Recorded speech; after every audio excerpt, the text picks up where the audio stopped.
ma profession, qui est celle d'un technicien de télécommunications, ma profession m'a amené à aller travailler en Inde. Et là, c'est quelque chose de très, très, très différent qui s'est passé.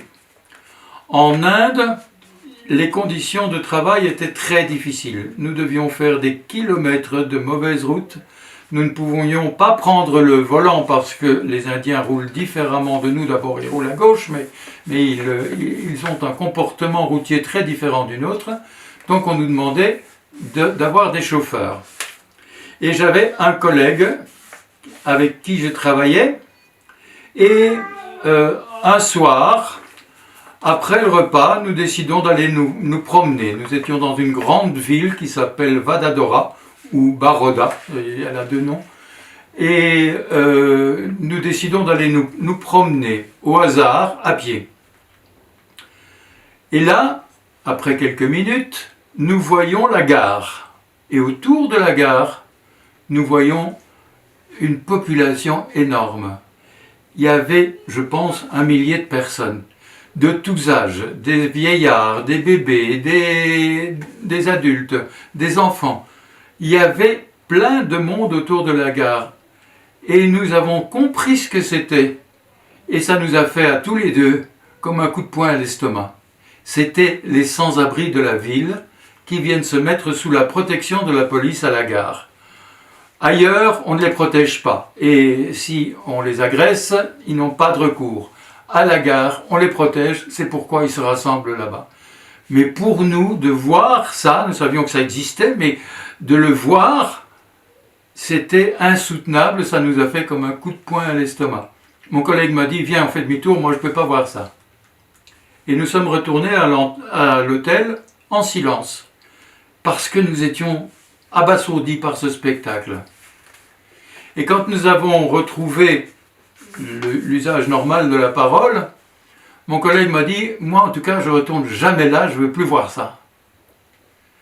Et je lui ai dit, moi je ne suis pas de ton avis, je trouve que je ne peux pas fermer les yeux sur une misère même si elle est terrible. Et je ne veux pas fermer les yeux, je veux au contraire ouvrir les yeux. Et si tu ne veux pas venir avec moi, je retournerai seul et j'irai voir ces gens-là. Je veux me rendre compte de ce qui se passe ici. Et quelques jours plus tard, je me suis forcé à retourner à la gare de Baroda et à circuler au milieu de ces gens. Alors il y en avait beaucoup qui étaient couchés, il y en avait qui étaient debout, il y en avait qui étaient assis sur les marches. Et je me demandais, mais qu'est-ce que je peux faire pour eux? Qu'est-ce que je peux faire pour eux? J'ai un peu d'argent dans mon porte-monnaie, mais si j'ouvre mon porte-monnaie, que je commence à donner ça, je vais créer une émeute. Ici, je ne peux pas faire ça. Et j'ai lancé une sorte de cri vers le ciel, vers un Dieu que je ne connaissais pas, et j'ai dit, c'est pas juste, c'est pas juste. Ils n'ont rien et moi j'ai tout. C'est pas juste. Je suis rentré et j'avais l'habitude d'écrire souvent à ma sœur pour lui dire ce que je vivais, les gens que je rencontrais, les difficultés de mon travail et tout ça. Et dans la lettre suivante, j'ai parlé de cette rencontre avec des sans-abri. Et faisant référence à sa pratique religieuse, j'ai écrit à peu près ceci dans ma lettre. Prie ton Dieu et ton Saint-Esprit. Oh, c'était pas mon Dieu, je ne le connaissais pas, Dieu. Prie ton Dieu et ton Saint-Esprit pour que je ne devienne jamais indifférent à la misère qui m'entoure.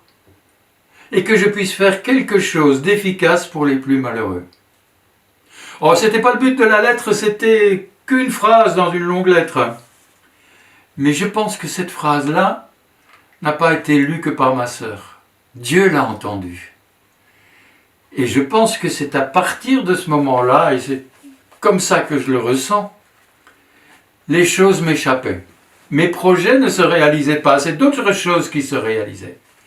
Par exemple, je voulais retourner en Thaïlande en vacances à la fin de mon séjour en Inde. Eh bien, je suis tombé malade. J'ai fait ce qu'on appelle un burn-out. Et il a fallu voir un premier médecin qui m'a conseillé d'aller voir le médecin de l'ambassade de France à New Delhi, ce que j'ai fait. Et lui m'a examiné et il m'a dit « Monsieur, je vous déconseille absolument d'aller en Thaïlande maintenant. Vous allez craquer et vous allez tomber dans des hôpitaux et vous allez parler quelle langue avec les médecins ?» Moi, la Thaïlande, je connaissais bien et j'allais y faire du tourisme sexuel.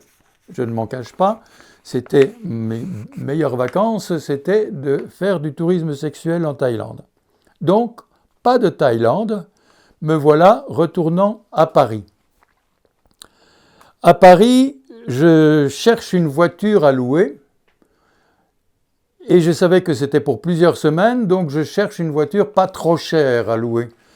Pas chez les grands concessionnaires de voitures de location. Et je vois quelque chose le matin et je me dis je vais encore chercher moins cher, mais l'après-midi, je vois que des choses plus chères que ce que j'avais vu le matin. Alors j'ai dit non, c'est trop bête, il faisait déjà un peu tard, 6 heures du soir, je ne vais pas accepter une voiture plus chère, je vais passer une nuit à l'hôtel à Paris et je prendrai une voiture comme celle que j'ai vue ce matin en location.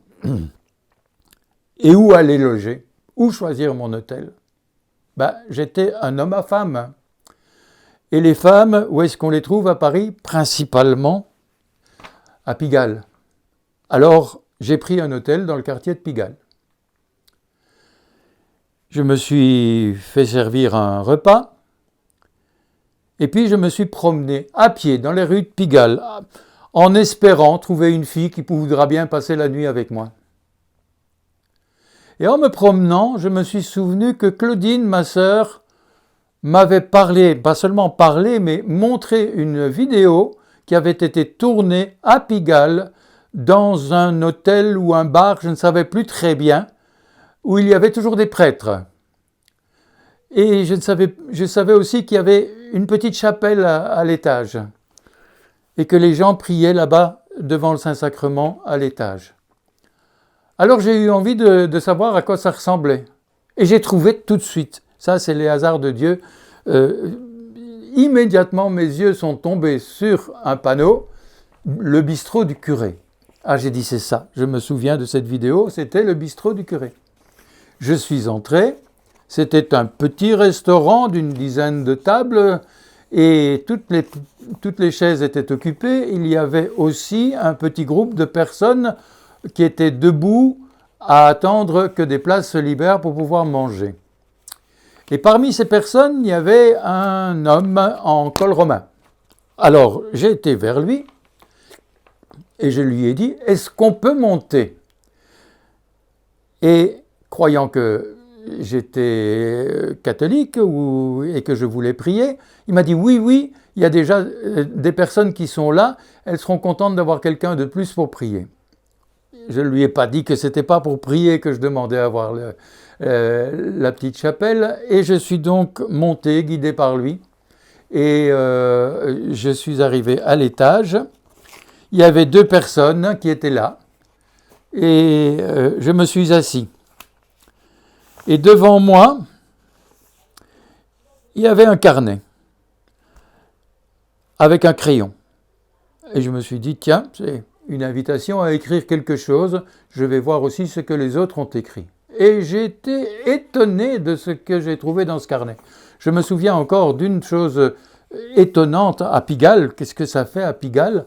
Je me souviens qu'il était écrit « Seigneur, ne permets plus jamais à des médecins de laisser mourir un enfant par négligence », comme ça a été le cas pour notre petite Nathalie. Ce n'était pas Nathalie, mais je me souviens de cette inscription et j'étais fort étonné.